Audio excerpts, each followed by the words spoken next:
Si vous vouliez empêcher l'Afrique de devenir une superpuissance, vous n'auriez pas besoin d'inventer une nouvelle stratégie.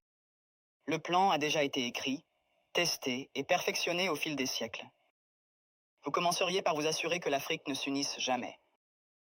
Le moyen le plus simple de le faire est de maintenir les gens divisés selon des lignes ethniques, tribales et religieuses. S'ils commencent à travailler ensemble, rappelez-leur les griefs passés.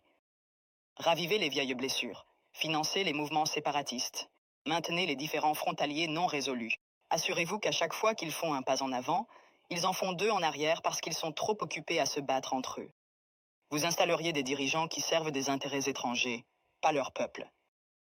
Trouvez les plus corrompus, les plus facilement manipulables, ceux qui désirent la richesse et le statut plus que le progrès. Offrez-leur le pouvoir en échange de leur loyauté. Si un leader émerge qui se soucie réellement de l'Afrique, débarrassez-vous de lui. Assassinez-les si nécessaire. Mais si c'est trop compliqué, déstabilisez simplement leur gouvernement et soutenez un coup d'État. S'ils parlent de nationaliser les ressources, faites-en un exemple. S'ils essaient d'unir l'Afrique, éliminez-les avant que l'idée ne se propage. Vous maintenez l'Afrique économiquement faible en vous assurant qu'elle ne s'industrialise jamais. Laissez-les exporter des matières premières, mais ne les laissez jamais les transformer eux-mêmes. Contrôlez les mines, les champs pétrolifères, les minéraux rares. Gardez-les à vendre à bas prix et à acheter cher.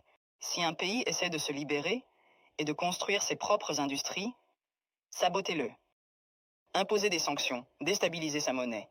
Financez l'opposition locale, faites s'effondrer son économie. Si cela ne fonctionne pas, orchestrez une guerre civile. Les gens ne peuvent pas construire quand ils sont trop occupés à essayer de survivre. Vous vous assureriez que leur système éducatif produit des travailleurs, pas des innovateurs. Enseignez-leur une histoire qui glorifie leurs oppresseurs.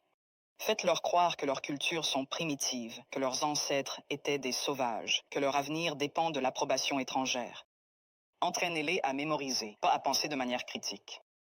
Gardez leurs meilleurs et plus brillants à la recherche d'opportunités à l'étranger. Faites-leur rêver de quitter l'Afrique plutôt que de la réparer. Offrez des bourses qui emmènent leurs esprits les plus brillants vers l'Occident et ne les encouragez jamais à revenir. Laissez le continent continuer à former des médecins et des ingénieurs seulement pour qu'ils aillent enrichir d'autres nations. Vous contrôleriez leurs récits. Possédez leurs médias, contrôlez leurs histoires, dictez leur image au monde. Faites-leur croire qu'ils sont corrompus, sans espoir, éternellement en crise. Inondez leurs écrans de pornographie de la pauvreté et de zones de guerre. Montrez-leur des publicités caritatives qui leur font croire qu'ils sont impuissants, sans l'aide étrangère. Minimisez leur réussite. Transformez leur victoire en incidents isolés. Si un pays africain développe une innovation révolutionnaire, attribuez le mérite à un investisseur étranger. Si un dirigeant africain met en œuvre une politique réussie, présentez-la comme une anomalie plutôt qu'une preuve de compétence. Vous vous assureriez qu'ils restent dépendants, les noyer dans la dette. Offrir des prêts avec des conditions impossibles. Les forcer à tout privatiser pour que des entreprises étrangères possèdent leur eau, leur électricité, leurs terres.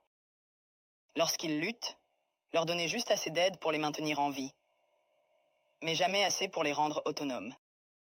Utiliser des œuvres de charité pour créer une culture de dépendance plutôt que de résilience. Les faire penser que l'intervention étrangère est nécessaire, qu'ils ne peuvent pas résoudre leurs propres problèmes, qu'ils ont toujours besoin d'aide de l'extérieur.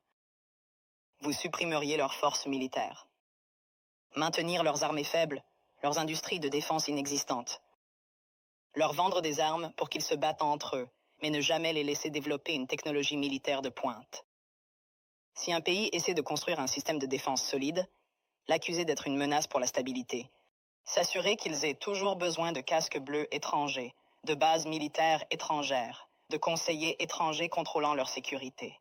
Les garder vulnérables à l'invasion, aux coups d'État et à l'ingérence étrangère. La formule est simple. Diviser, corrompre, exploiter, désinformer, contrôler. Les maintenir en train de se battre entre eux. Les faire regarder à l'extérieur pour des solutions. Les garder pauvres, dépendants, en insécurité. S'assurer que chaque tentative de se libérer rencontre une résistance si forte que la génération suivante y réfléchisse à 2 fois avant d'essayer à nouveau. Ce n'est pas une théorie, c'est l'histoire.